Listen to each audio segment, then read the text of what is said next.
context of economic affairs, prevention of this microbe is far more important than the prevention of other microbes. There are several reasons.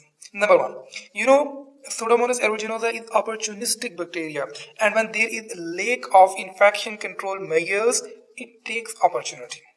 It takes opportunity and develops infections. And when it develops infection, the reason number two comes forward, for which I can say preventive measures are far more important in the case of Pseudomonas aeruginosa. Reason number two is when the Pseudomonas aeruginosa has caused infection, then to treat the infections are really a hard task, because Pseudomonas aeruginosa is resistant to a wide variety of antimicrobial agents. Even very good antibiotics are not working in the case of Pseudomonas aeruginosa. Okay, so what we have to do, we have to use anti-pseudomonal antibiotics, which are really very expensive, and that's why treatment is expensive while prevention and infection control measures are cheap and quite effective. So to decrease the economic burden on the hospital due to Pseudomonas aeruginosa infection control measures are far more important in the case of Pseudomonas aeruginosa. Let's move on to the recommendations for the good infection control measures. Number one, observe proper hand hygiene. Nosocomial spread of bacteria, including the Pseudomonas aeruginosa, is frequently by hands, and the bacterial contents of hand are higher in hands which wears rings. Bacterial contents of hands are higher with hands with long fingernails, with artificial nails, and with other accessories. So, proper education of the hospital related personnel on hand hygiene is vital for the successful control of Pseudomonas aeruginosa. And other related point to the hand hygiene is do not use bar soap. Use hand soap from a non-reusable container. Okay, the second recommendation, good housekeeping. Good housekeeping limits the chances of transmission of Pseudomonas aeruginosa. Recommendation number 3, do not bring flour or raw vegetable in burn unit or in a unit where immunocompromised patients are present. Pseudomonas aeruginosa is present in ample quantity on raw vegetable and on flowers. And the immunocompromised patient, the burn patients must not be exposed to the Pseudomonas aeruginosa. So prevent these things from sick patients. So express your feelings and show your sympathy with even more compassionate words and avoid flowers in burn unit and in other units where the immunocompromised sick patients are present. Recommendation number 4, use sterile water for rinsing, for washing medical related equipment, for medical devices. Do not use tap water because the tap water is full of Pseudomonas aeruginosa. Recommendation number 5, limit broad spectrum antibiotics. Why? Broad spectrum antibiotics disturb the natural flora of the skin, the natural flora of the patient, and gives the Pseudomonas aeruginosa an opportunity to cause infection. That's why limit the use of Pseudomonas broad spectrum antibiotic. Lastly, some precautions about cystic fibrosis in the case of cystic fibrosis patient. Place all patients with cystic fibrosis in a private room, and these private rooms should not share common facilities, should not share bathrooms or showers, and please avoid direct contact with cystic fibrosis patient in a hospital, because some strains are really very highly resistant in the case of cystic fibrosis. Before we end up this session, let's look at some new ideas, some advancement for the infection control measures. You can see this picture, okay, in which there is a dragonfly and there are some surface structures. Okay, there is a study, and this study proclaims that the black silicon mechanically kills Pseudomonas aeruginosa. Black silicon has been made in such a way that it has nanoprotrusions on its surface, and these nanoprotrusions which are shown in a subset, mechanically kills microbe, including Pseudomonas. So there is a hope, there is a chance that these surfaces and the surfaces made with silicon, black silicon, can mechanically kill the microbe. Okay, what's the dragonfly is doing here? Actually, the surface structure of the wings of dragonfly have spike-like nanoprotrusions, which mechanically kills microbes. Similarly, the spike-like nanostructures of the black silicon may kill the microbes mechanically. So, this is another example where the scientists are inspired from the architecture of nature, and that's all about the prevention of this bacteria. And now, the final and the last section of this whole discussion, which is about treatment. Treatment of Pseudomonas aeruginosa is not simple. Okay, it's fairly complicated.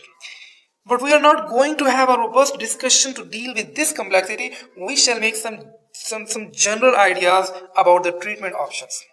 I said treatment option is complex. It is complex for several reasons. One reason is Pseudomonas aeruginosa is resistant to many antimicrobial agents, and this resistance is inherent because Pseudomonas aeruginosa possess such cell wall which have porins with very small diameters, and these porins do not allow antimicrobial agents to get into periplasmic space and do its function. Reason number 2.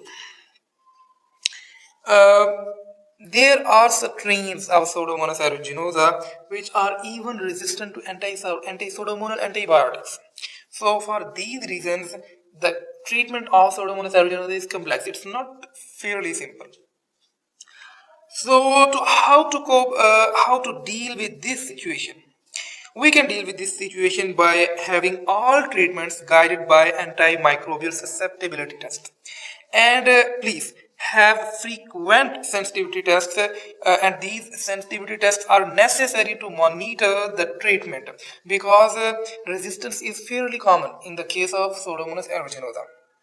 And we can deal with the complexity of treatment by having susceptibility test, by having monitoring of the treatment. Okay. Now I am going to put the antimicrobial agents which are active against Pseudomonas aeruginosa, and then we shall make brief discussion about each of them. Number 1 antimicrobial agent which is effective against Pseudomonas is extended spectrum penicillin. Number 2 is carbapenem. Number 3 is aminoglycosides, and number 4 cephalosporin. Number 5 fluoroquinolones, and number 6 Monobacter. Number 7 polymyxin B.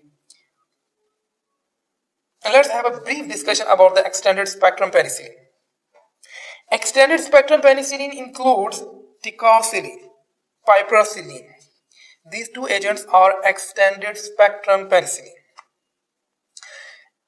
These are extended spectrum penicillin and covers the Pseudomonas aeruginosa as well, but they are not used alone. Reason is this, that with single agent, the success rate of therapy is low and the emergence rate of resistance is quite high. So these drugs are combined with other drugs, and by combining these drugs with other drugs, we can have synergistic effect, and we can cope with the problem of resistance. Okay, so extended spectrum penicillin are usually combined with aminoglycosides, usually with tobramycin.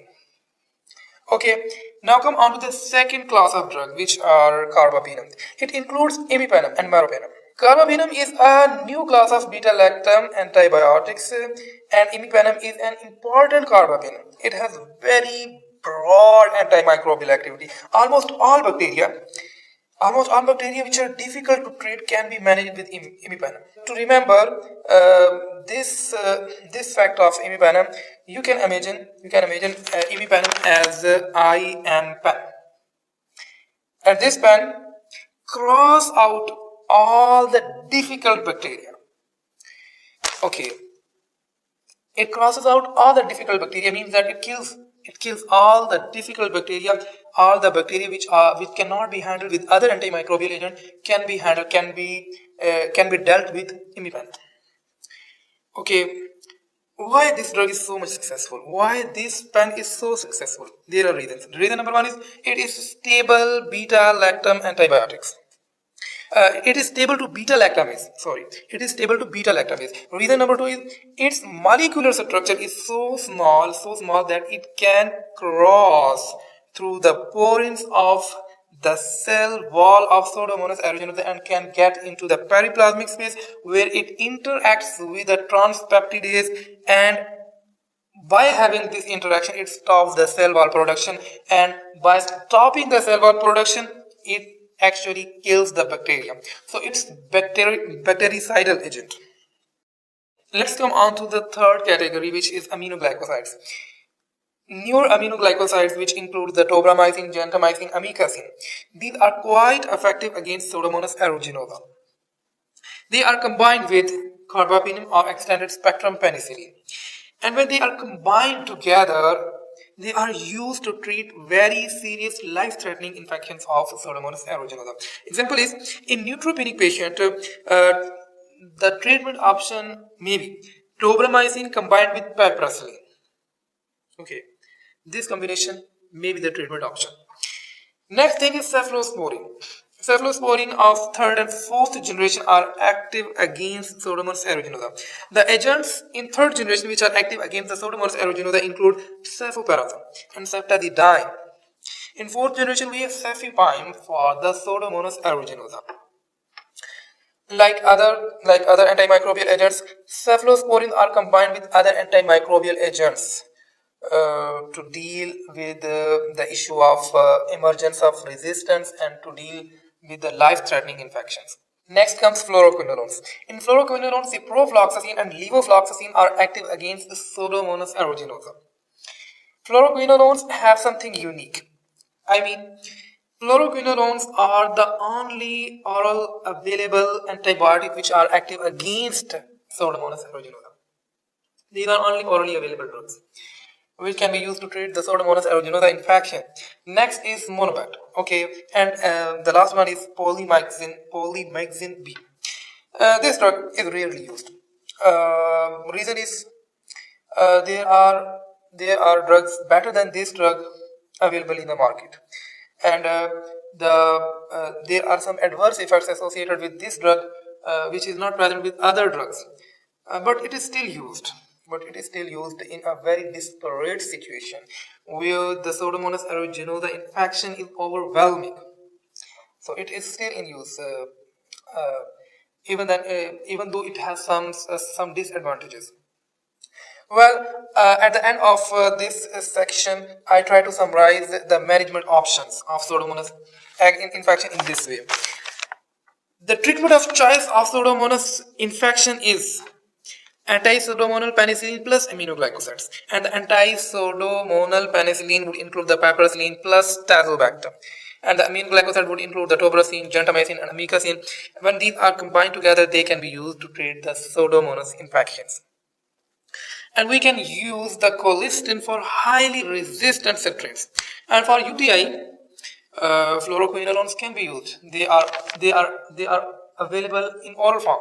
Ciprofloxacin and levofloxacin can be used to treat UTI caused by Pseudomonas. Okay, there are some new experiences of treatment for Pseudomonas. For Pseudomonas in cystic fibrosis patient, inhaled antibiotics have been used in cystic fibrosis patient. Aerosolized tobramycin has been used, and there are evidences, there are clinical experiences which shows that it really improves the clinical situation. There are clinical improvement evidences. And now a final touch with our whole discussion with the description of vaccine. Vaccine preparation has been developed and has been proved immunogenic. The primary candidate for such vaccine preparations are burn patients, cystic fibrosis patient with immunosuppression, but all these preparations are still experimental, and at this present time no vaccine is commercially available. but we are hopeful that such vaccine will be available in near future. With this hope, we conclude our topic of Pseudomonas aeruginosa. Take care of yourself and your patients and protect your patient from Pseudomonas aeruginosa. I hope your precious time spending on this topic will be fruitful. Thank you for being with me throughout this discussion. Thank you very much.